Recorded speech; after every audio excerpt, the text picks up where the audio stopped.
Em todos os membros de Cristo, portanto, o Espírito Santo opera o conhecimento da verdade e o amor da virtude.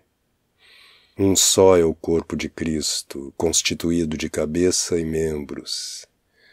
Cristo é a cabeça, possuindo a plenitude da graça e da verdade. João 1,14. Os membros são os cristãos, que recebem da plenitude da cabeça. João 1,16. O Espírito de Cristo não habita senão no corpo de Cristo, mas na cabeça segundo a plenitude e nos membros segundo a participação. Neste corpo, por conseguinte, nada está morto. Fora dele, nada está vivo. Aquele que de fato não possui o Espírito de Cristo, este não é dele. Romanos 8:9. Isto é, não é seu membro. Somente aqueles, porém, que são conduzidos pelo Espírito de Deus são filhos de Deus, templos do Espírito Santo, herdeiros de Deus, co-herdeiros de Cristo. Romanos 8:14 e 17, 1ª Epístola aos Coríntios 6:19. Os quais desprezam o mundo e repousam na esperança da herança eterna, de quem nos fala o profeta quando diz: se dormes entre os apriscos, Salmo 67:14, isto é, entre duas heranças, entre dois testamentos, entre a promessa do Novo Testamento e a promessa do Velho Testamento. A promessa do Velho Testamento são os bens temporais, os bens caducos pertencentes ao homem velho.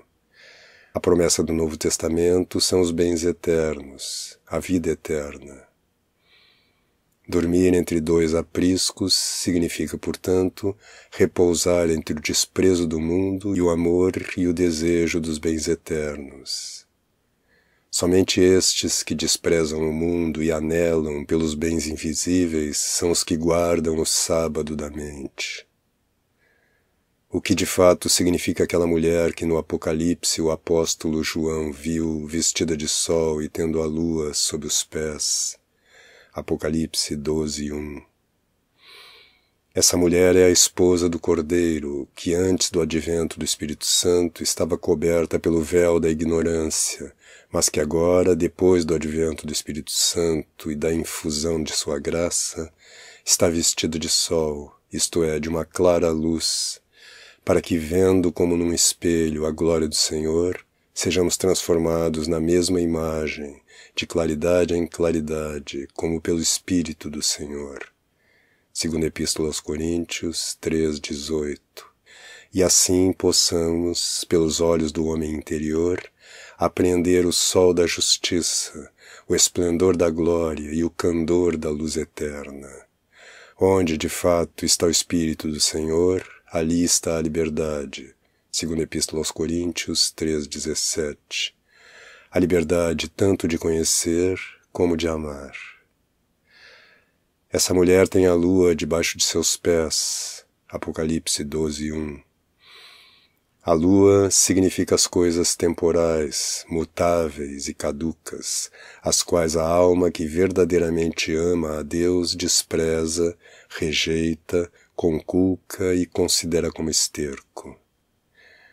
É assim que no Cântico dos Cânticos, radiante de alegria, a esposa canta: a sua mão esquerda está debaixo de minha cabeça, e a sua destra me abraça. Cântico dos Cânticos 2:6.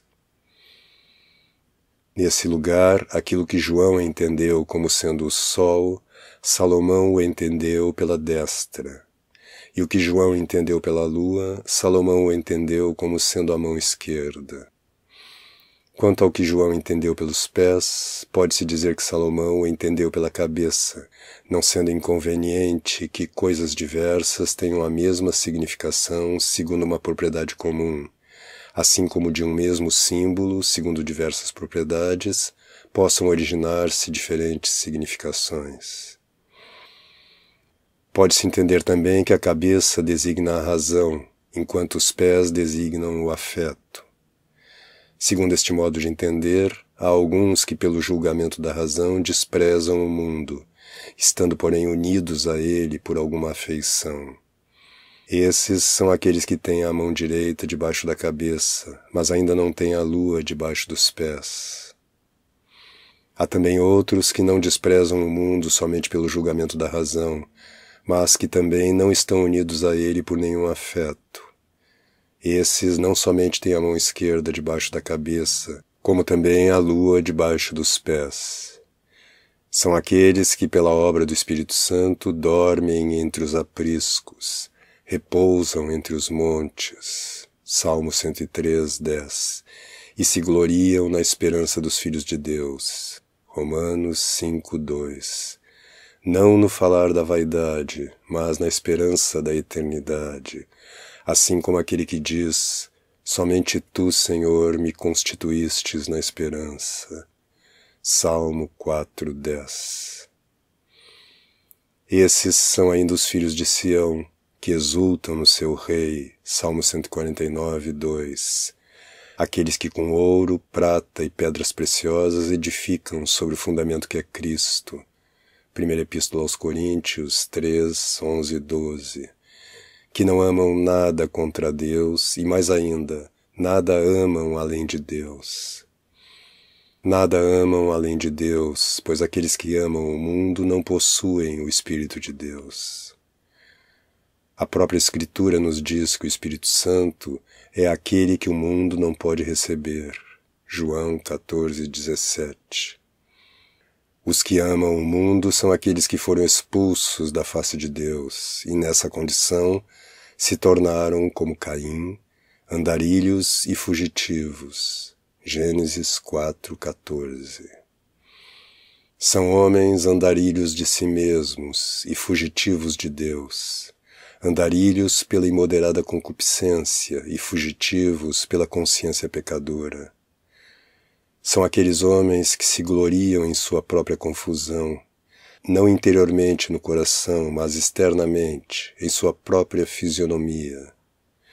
Não no testemunho da própria consciência, mas no louvor dos homens. Caríssimos, o profeta nos adverte, nos lembra que o Senhor dispersa os ossos dos que agradam aos homens.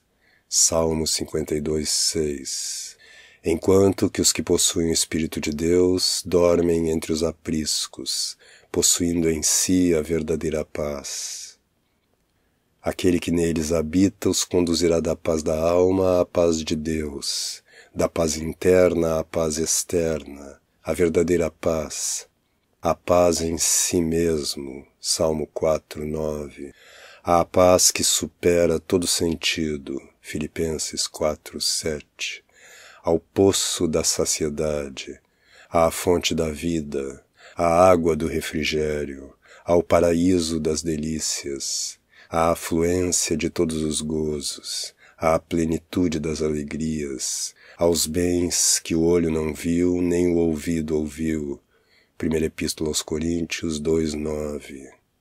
Ao maná escondido, à luz do Pai, à claridade superprincipal, à contemplação da Suma Trindade em toda a verdade, à glória sempiterna.